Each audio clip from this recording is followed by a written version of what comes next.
Bueno, mi nombre es Arlovich Correa Manchola. Yo soy licenciado en Lingüística y Literatura.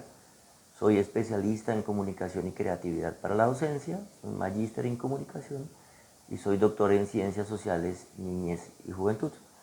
Profesor de planta de tiempo completo de la Universidad del Tolima desde el año 1995 y pues estuve articulado a educación a distancia desde el año 1994.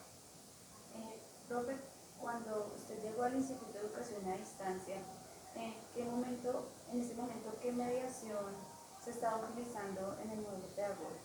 Bueno, en el año 94 la educación a distancia en la Universidad del Tolima ya tenía una larga historia, tenía un largo recorrido.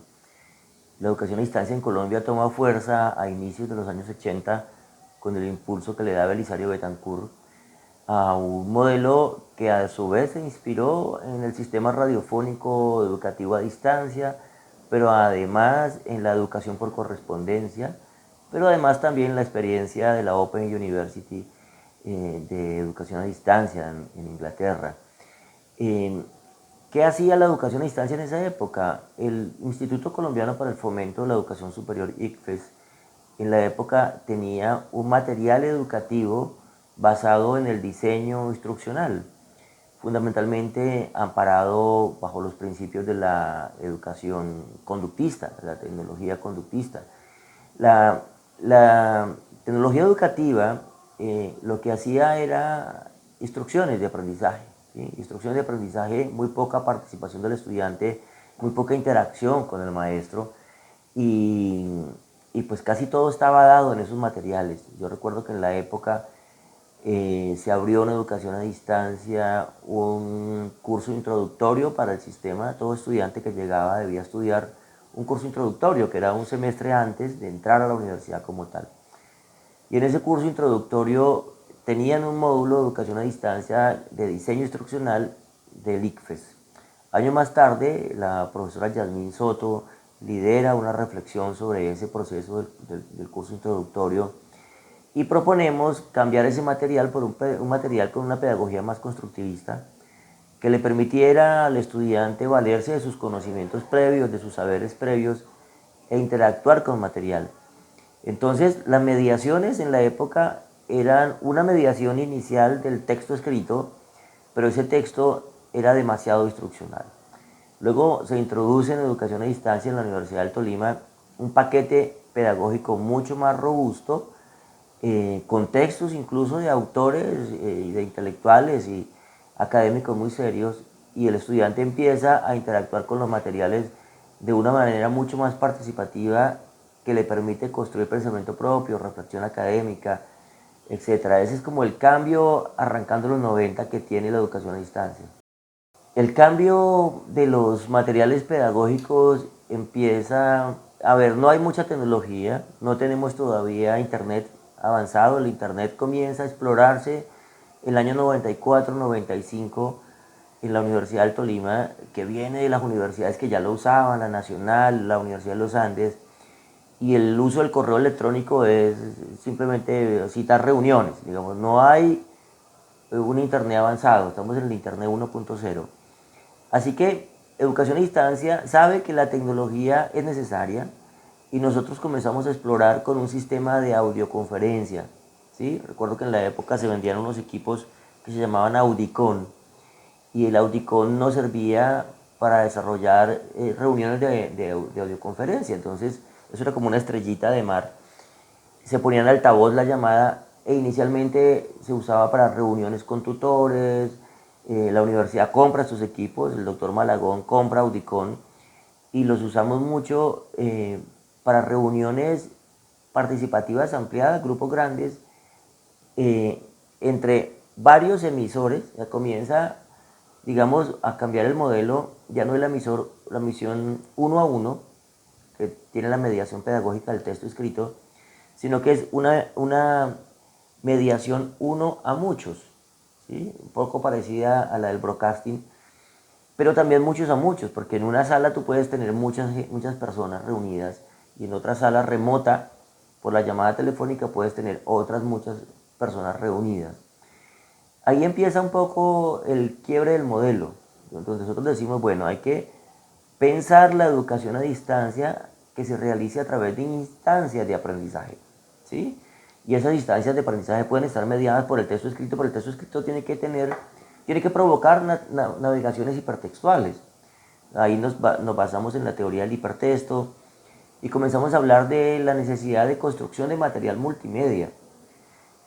Poco a poco el IDEAD va fortaleciendo sus equipos de mediaciones. Bueno, yo me retiro del IDEAD, me voy a estudiar en el año 98, pero en ese momento la universidad ya está pensando en una reforma curricular. Con el profesor Malagón, con la profesora Francia Elena, que era vicerrectora académica, dejamos un documento de la necesidad de hacer un currículum pertinente y flexible. O sea, no solamente las mediaciones bastan para pensar el modelo, también hay que pensar el currículum, también hay que pensar las interacciones pedagógicas.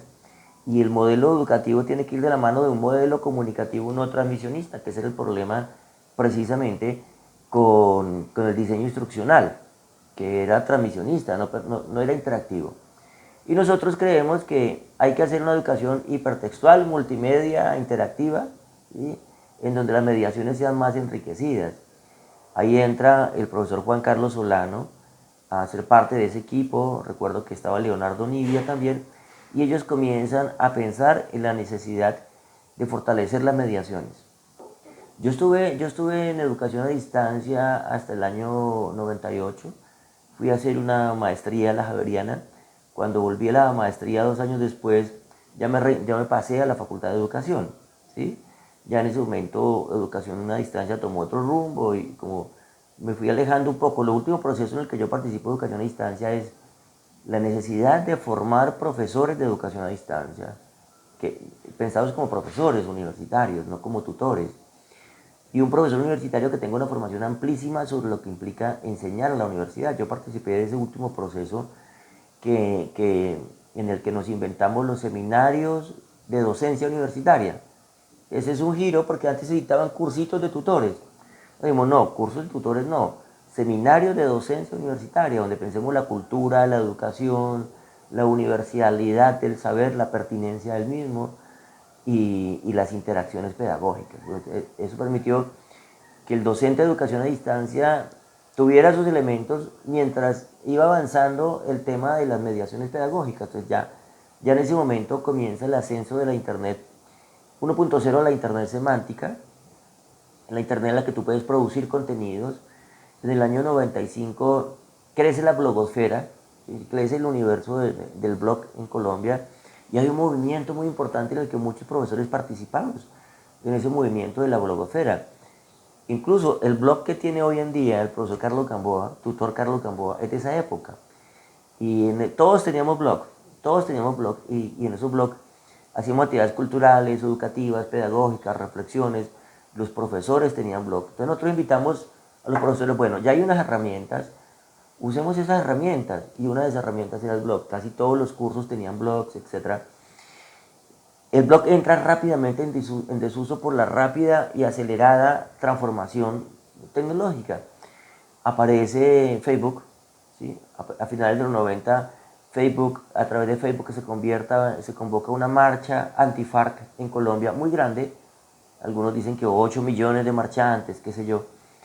Y entonces Facebook capta la atención, porque Facebook es el mundo de la imagen, el blog se convierte en el mundo del texto, ¿sí? Y bueno, comienzan a ser abandonados. Llega Facebook, pero nadie quiere hacer educación en Facebook, porque qué pena, ¿eso cómo será? Más adelante nosotros continuamos con nuestras reflexiones y encontramos el trabajo de Alejandro Pichitelli sobre EduPunk, que es a partir de pensar la educación con los medios, y ahí nace un proyecto que se llama Proyecto Facebook, en la Facultad de Arte, de Filosofía y Letras de Buenos Aires. Proyecto Facebook es que los medios también pueden servir como espacios o mediaciones, así sea cual sea el medio, incluso una red social. Y por otro lado, desaparece el Twitter, ¿sí? Perdón, desaparece o caen en desuso los blogs, pero aparece el microblog, y el microblog es Twitter. Sí, y Twitter ya se convierte en la arena pública. Antanas Mockus es el primer político que usa Twitter, ¿sí? Desde muy temprano. Y, y entonces todos nos vamos para Twitter. Hay unas migraciones digitales aquí aceleradas, pero en Twitter hay una forma de hacer video en línea, online, ¿sí? En tiempo real, lo que son los en vivos de Facebook se hacían en Twitter, ¿sí? Se llamaba Periscope la aplicación. Hacíamos videos y los usábamos de manera pedagógica también. Todas estas reflexiones las hacíamos con colegas de educación a distancia incluso. Y bueno, ya después del 2000 ya es otro momento, ¿sí? Ya después es otro momento, porque ya Internet aumenta la conectividad y ya la conexión ya no es por la línea telefónica, sino que ya aparece la banda ancha y eso facilita las mediaciones. El curso de tutores siempre existió, ¿sí? Para poder dictar en educación a distancia siempre existió un curso de tutores.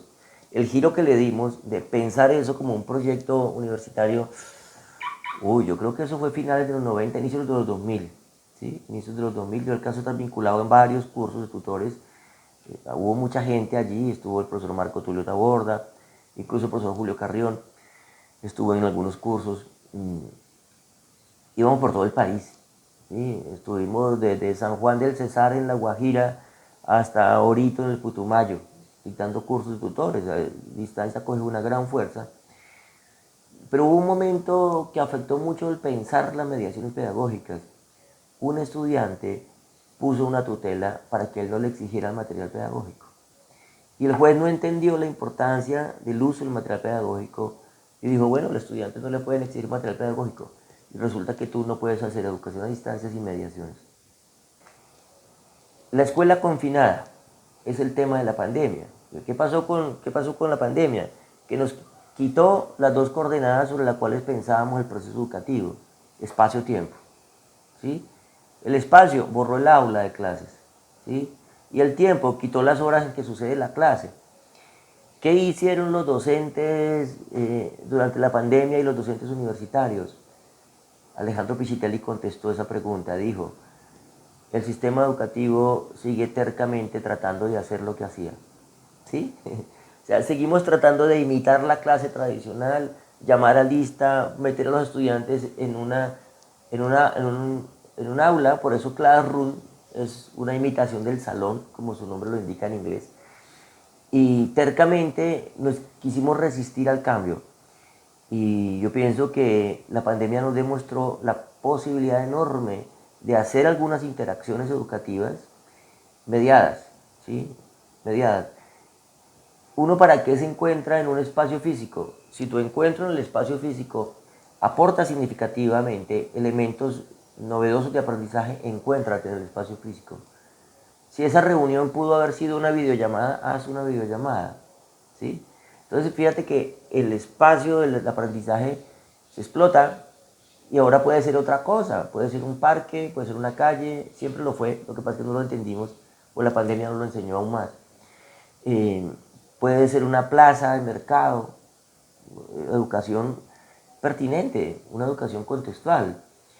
Puede ser la cancha de fútbol, puede ser el espacio público del ágora donde se encuentran los estudiantes, ¿sí? Y el tema del tiempo, pues uno aprende todo el tiempo, ¿sí? Hasta en la casa, en la hamaca. Eso lo demostraron los niños en pandemia que se conectaban desde la cama, y algunos hasta quedaban dormidos, ¿sí? Pero la pandemia nos enseñó que la educación a distancia hoy ya no es la educación a distancia que conocimos, hoy es una educación mediada. La Universidad del Tolima están apareciendo posgrados virtuales, la Facultad de Ciencias Humanas y Artes, y la próxima semana sustentamos en el académico una especialización en comunicación virtual y dentro de un mes llegará la maestría en comunicación virtual, ¿sí? Esto es encuentro físico, pero mediada por plataformas de aprendizaje. Hay montones de herramientas gratis. ¿Ya? Hasta el WhatsApp te permite hacer videollamadas y no te vale nada porque tú pagas datos o te conectas al wifi, ¿sí? Entonces hay una cantidad enorme de medios tecnológicos. Ahora lo que hay que hacer es cómo la reflexión pedagógica, cultural, educativa nos permite pensar una universidad expandida, ¿sí? Una universidad transmedia, una universidad como una tecnología de la conversación, que son cosas que yo me propongo en mi trabajo, ¿sí? Una universidad expandida, una universidad donde el material sea viral, en fin, todos estos elementos que conocemos hoy de la teoría de la educación, de la comunicación. Porque como lo dijo Gabriel Capul, educar es comunicar y todo proceso educativo es un proceso comunicativo.